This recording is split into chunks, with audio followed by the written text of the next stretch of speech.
Do you have trouble losing weight? Part of you really wants to lose weight, but somehow it doesn't happen. Or you lose it, you reach a certain point, you start gaining it back, or you're blocked from losing more weight. Here's what's probably happening. What's happening is your unconscious mind has a different agenda of what it wants than what your conscious mind wants. Your conscious mind is saying, oh, I can't wait to lose this weight. It's worth going on this diet. It's worth giving up my foods that I love.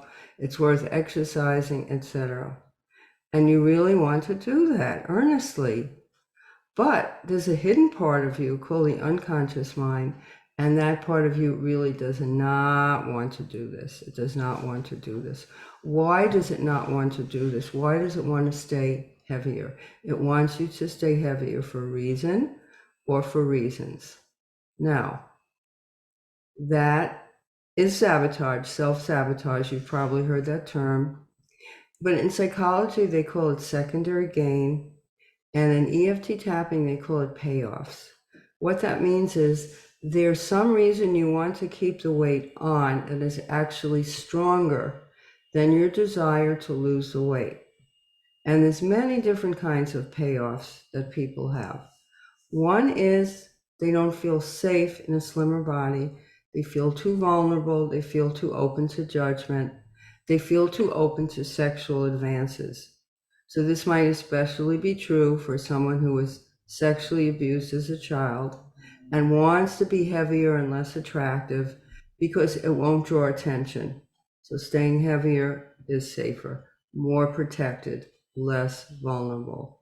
Perhaps when you were a child, you weren't allowed to voice your opinion. You weren't allowed to choose, make choices, make decisions.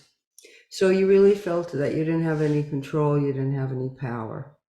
So now you're an adult, and a hidden part of you that you're probably not even conscious of is saying, I'll show you I could do whatever I want. So you make the choice to be heavier just to spite someone, even though you're really spiting yourself more. Or perhaps when you were younger, your family didn't have a lot of money, didn't have a lot of food. So now that you're older and you have more money available and you could buy anything you want at any time, you make that choice because it makes you feel more secure, more safe, more in control, more affluent, whatever the case may be. Sometimes people feel that if they lose weight, they'll be judged. They may even have an issue with losing their spouse, with losing friends. So your spouse likes you the way you are because you're not attractive to members of the opposite sex, and that's safer for them. And maybe they're a little overweight and they don't want to work on that. So they don't want you to be real attractive and them not be. So part of you is saying, I don't want to rock the boat. I don't want to jeopardize my marriage. So I'll just stay the way I am. Or maybe you don't have money for new clothes. And if you lose a certain significant amount of weight, you're going to have to buy a whole new wardrobe. So part of you is saying, I can't do this. I'll be wearing real baggy clothes and that won't be attractive anyway.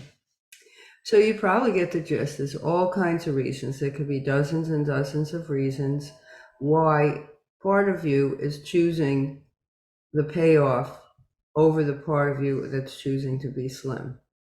So first is to discover what your payoffs are. So what I suggest you do is to get very relaxed. Do it when you have some time, quiet time.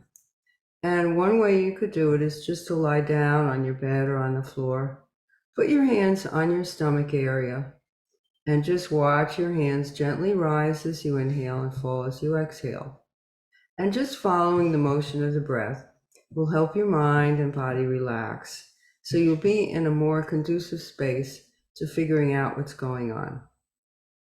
So after a couple of minutes, you're going to feel more relaxed.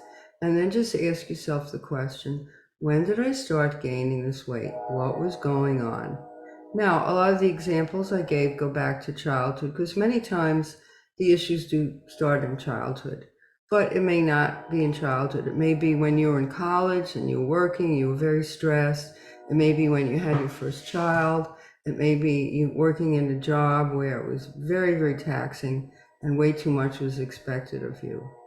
So somehow go back to that time and ask yourself, why did I start eating these foods? What was I trying to accomplish? You may even want to keep a list. You may want to keep a journal. Write the things down. And then once you start seeing the picture, figure out what you could do to release that emotional attachment to that time and figure out a different outcome. So, for instance, you might not feel safe with your friends because they're trying to lose weight too. And if you accomplish it, they might judge you, they might be resentful, and so on.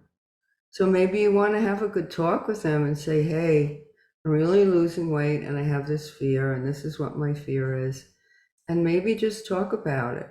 It's possible you might lose a friend, but it's also possible you'll see who your real friends are. And maybe that fear was all in your mind and they're not thinking like that at all. So maybe you just feel out of control if you're too thin. And then you figure out, well, what else could I do to feel in control?